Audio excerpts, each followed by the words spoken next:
Enjoy this movie, then visit brainpop.com for much more. You can cut that out. No, look at this letter we got. Who sent us a letter? Dear Mim and Toby, my mom keeps telling me to wear sunscreen, but I don't get why. I thought sunscreen was bad for you in the environment, but she keeps talking about radiation. How does sunscreen work, and is that true? From King Triton. Loki, I've always thought those questions too, because I keep seeing stuff like that on TikTok. I mean, we're not Mim or Toby, but I think we can answer this. And I think we'll do a better job than TikTok. Okay, so first, what does sunscreen even protect us from? Got you. Sunscreen protects us from the harmful effects of solar radiation that come from the sun. There are mainly two types of radiation that we should know about, that being UVA and UVB, as you can see right here. We won't talk about UVC too much. UVA radiation falls around 320 to 400 nanometers, while UVB radiation falls around 290 to 320 nanometers. The shorter wavelength of light means the greater the strength of the light, and thus the more potential for biological damage, because of DNA absorbing at 260 nanometers. Too much exposure to solar radiation can lead to basal cell carcinoma, squamous cell carcinoma, and melanomas. UVB radiation can lead to DNA damage by causing the formation of covalent linkages between adjacent pyrimidine bases, which creates photodimers. Because these pyrimidine dimers change the shape of the DNA strand, this will negatively affect DNA transcription and replication. Meanwhile, UVA radiation is mostly responsible for skin cancer, although it can also indirectly affect our DNA by acting as a photosensitizer. It can also generate reactive oxygen species, or ROS. Having too much of the reactive oxygen species leads to oxidative stress on the body, which can lead to cell damage and eventually cell death. UVA radiation also induces mutations at non-dipyrimidine sites and creates oxidative links. This can damage DNA nucleobases and proteins, including those involved in nucleotide excision repair. Nucleotide excision repair is an important process that can treat photodimers. Our body naturally protects itself from UV radiation by tanning. We have melanocytes, which produce melanin. The melanin is transported to keratinocytes, where they can be absorbed and scatter UV light while protecting our skin.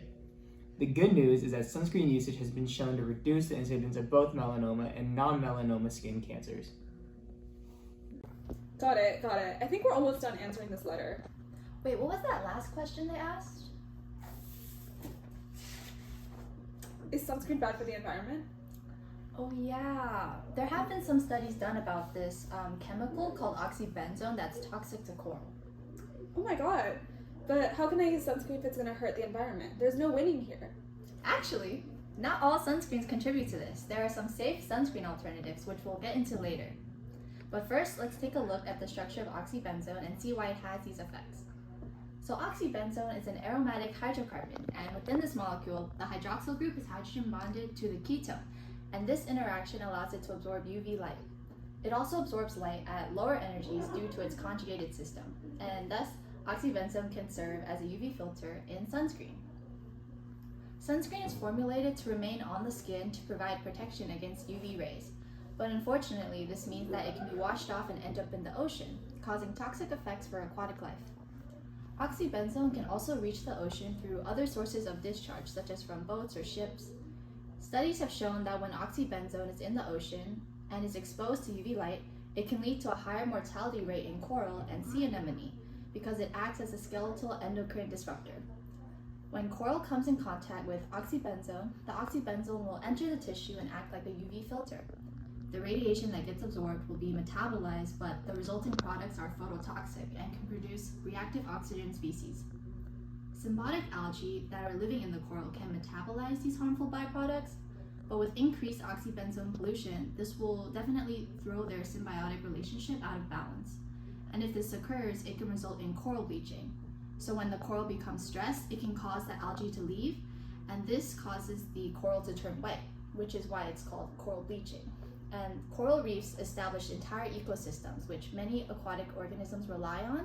So when coral reefs undergo bleaching, this disrupts the entire ecosystem, which can lead to death for these species. So then, what sunscreen should I use then? Good question.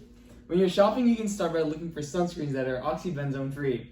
But in case a sunscreen brand doesn't include this label, you can check which filter the sunscreen uses. Some safe alternatives to oxybenzone are avobenzones, titanium dioxide, or zinc oxide.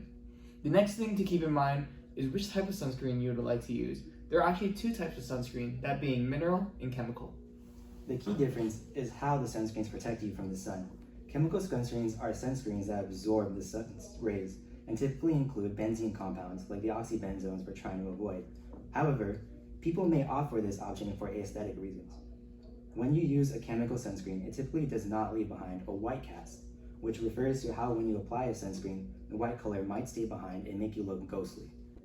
Another thing to keep in mind is whether or not you have hyperpigmentation on your skin already, whether it be genetic or from acne scars. Because your skin is absorbing the sun rays, this can actually cause your dark spots to darken even more. This is more relevant for anyone who is trying to even out their skin tone or get rid of undesired acne marks. Mineral sunscreens are known to commonly include two minerals, that being titanium dioxide and zinc oxide.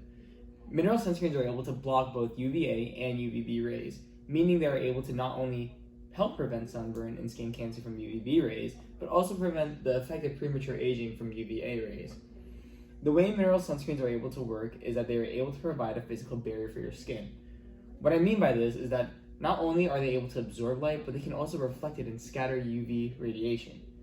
Also, due to these sunscreens being used as an oxybenzone-free alternative, its impact on the environment, more specifically coral bleaching, is a much smaller concern. However, compared to chemical sunscreens, mineral sunscreens are known for leaving behind a white cast as well, which comes from the use of zinc oxide and titanium dioxide. Okay, that all sounds good. I'll remember to wear sunscreen from now on. But it looks like it's going to be cloudy today, so I guess I'm protected from the UV rays without needing sunscreen. No, actually, that's a common misconception.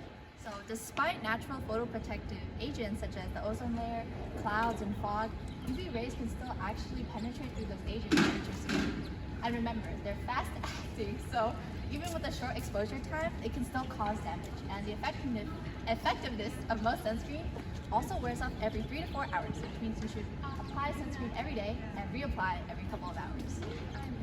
Okay, let's see if I got this right. We need to wear and reapply sunscreen every couple hours because it protects us from UVA and UVB exposure. But there's two types of sunscreen, mineral and chemical. Oxybenzone is a UV filter in some chemical sunscreens that damages the ocean and can irritate the skin. Mineral sunscreens are physical filters that are better for sensitive skin but can leave white cast. Yep, you pretty much got it. Let's look at some of our options here now that we're at Target. I think this is a pretty good brand. It's called Black Girl Sunscreen, SPF 50. It's a mineral combo. And then if you look on the back, you can also see what kind of UV filters it uses. So it uses zinc oxide and homosalate along with some other filters. And it's also important to check the SPF number, which stands for sun protection factor. And it measures how much UV radiation is left through to the skin after you apply your sunscreen, according to the directions listed by the manufacturer. The higher the number, the greater the protection. Oh, I see. I'll be sure to start applying sunscreen from now on. I hope King Triton feels better about using sunscreen too.